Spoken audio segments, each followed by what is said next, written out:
ರಾತ್ರಿ ಪೂರ್ತಿ ಸುರಿದ ಮಳೆ, ಕತ್ತಲ ನಡುವೆ ಕಾಫಿ ತೋಟ. ಆ ತೋಟದ ಎಲ್ಲೋ ಒಂದು ಕಡೆ 1.5 ವರ್ಷದ ಪುಟ್ಟ ಮಗು ಒಂಟಿಯಾಗಿ ನಡುಗುತ್ತಾ ಕೂತಿತ್ತು. ಚಿಕ್ಕಮಗಳೂರಿನಲ್ಲಿ ನಡೆದ ಈ ಘಟನೆ ಎಲ್ಲರ ಹೃದಯವನ್ನು ಬೆಚ್ಚಿ ಬೀಳಿಸಿದೆ. ಮಧ್ಯಪ್ರದೇಶದಿಂದ ಬದುಕು ಕಟ್ಟಿಕೊಳ್ಳಲು ಬಂದಿದ್ದ ಕುಟುಂಬ ಕಳೆದ 1 ವಾರದ ಹಿಂದೆಯಷ್ಟೇ ಮೂಡಿಗೆರೆ ತಾಲೂಕಿನ ಕೆಳಗೂರು ಕಾಫಿ ಎಸ್ಟೇಟ್ಗೆ ಕೆಲಸಕ್ಕಾಗಿ ಬಂದಿದ್ದರು. ಪೋಷಕರು ದಿನಗೂಲಿ ಕೆಲಸಕ್ಕೆ ಹೋಗುವಾಗ ತಮ್ಮ 5 ಮಕ್ಕಳನ್ನು ನೋಡಿಕೊಳ್ಳಲು ಮಹಿಳೆಯನ್ನು ನೇಮಿಸಿದ್ದರು. ಆದರೆ ಆ ಒಂದು ಕ್ಷಣದ ಅಜಾಗರೂಕತೆ ಇಡೀ ಕುಟುಂಬವನ್ನೇ ಕಣ್ಣೀರಲ್ಲಿ ಮುಳುಗಿಸಿತ್ತು. 8 ವರ್ಷದ ಬಾಲಕಿಯ ಜೊತೆ ಮಕ್ಕಳನ್ನೆಲ್ಲ ಮನೆಗೆ ಕಳಿಸಲಾಗಿತ್ತು. ಮಕ್ಕಳು ಮನೆಗೆ ತಲುಪಿದರು, ಊಟ ಮಾಡಿದರು, ನಂತರ ಮಲಗಿದ್ದರು. ಆದರೆ ಸ್ವಲ್ಪ ಸಮಯದ ನಂತರ ಎಲ್ಲರಿಗೂ ಶಾಕ್ ಆದಿತ್ತು.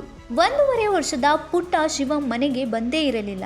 ಸಂಜೆ ಕೆಲಸ ಮುಗಿಸಿ ಬಂದ ಪೋಷಕರಿಗೆ ಈ ವಿಚಾರ ಗೊತ್ತಾಗುತ್ತಿದ್ದಂತೆ ಆತಂಕ ಶುರುವಾಗಿತ್ತು.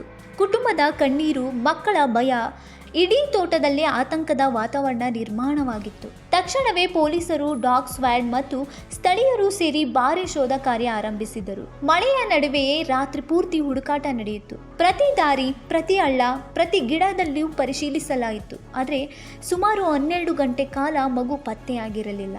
ಇತ್ತ ಕುಟುಂಬದ ಆತಂಕ ಕ್ಷಣ ಕ್ಷಣಕ್ಕೂ ಹೆಚ್ಚಾಗುತ್ತಿತ್ತು. ಕೊನೆಗೂ ಇಂದು ಬೆಳಗ್ಗೆ ಹಳ್ಳದ ಬಳಿ ಮಳೆಯಲ್ಲಿ ನೆನೆದು ನಡುಗುತ್ತಿದ್ದ ಸ್ಥಿತಿಯಲ್ಲಿ ಪುಟ್ಟ ಶಿವಂ ಪತ್ತೆಯಾಗಿದ್ದಾನೆ. ಮಗುವನ್ನು ಜೀವಂತವಾಗಿ ನೋಡಿದ ಕ್ಷಣ ಕುಟುಂಬಸ್ಥರು ನಿಟ್ಟುಸಿರು ಬಿಟ್ಟಿದ್ದಾರೆ. ಸದ್ಯ ಬಾಳೂರು ಪೊಲೀಸ್ ಠಾಣೆ ವ್ಯಾಪ್ತಿಯಲ್ಲಿ ಪ್ರಕರಣ ದಾಖಲಾಗಿದ್ದು, ಚಿಕ್ಕಮಗಳೂರಿನ ಈ ಘಟನೆ ಎಲ್ಲರ ಮನದಲ್ಲೂ ಒಂದು ಪ್ರಶ್ನೆ ಮೂಡಿದೆ. ಆ ಕತ್ತಲ ರಾತ್ರಿಯಲ್ಲಿ ಆ ಪುಟ್ಟ ಕಂದ ಎಷ್ಟು ಭಯಪಟ್ಟಿರಬಹುದು?